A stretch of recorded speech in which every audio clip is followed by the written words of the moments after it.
Scientists say there's a very good reason for 192 of the world's nations to be meeting in Copenhagen to talk about ways to slow climate change.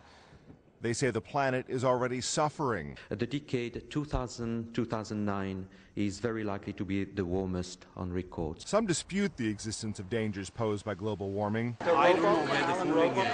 It certainly is not on this planet.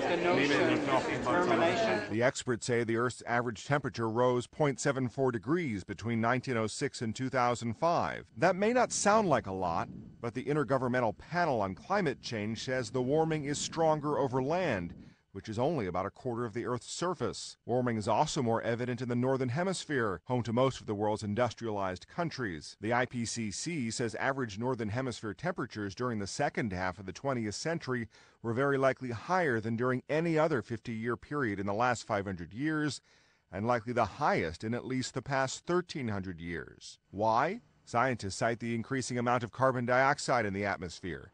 They say the CO2 increases the greenhouse effect, making the Earth warmer. The scientists say changes due to warming are already measurable.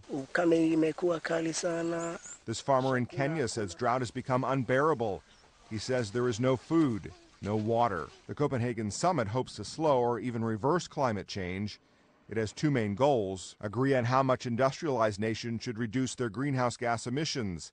An agreement is also expected to include targets for slowing emissions growth by emerging economic powers, including China and India. This is our chance.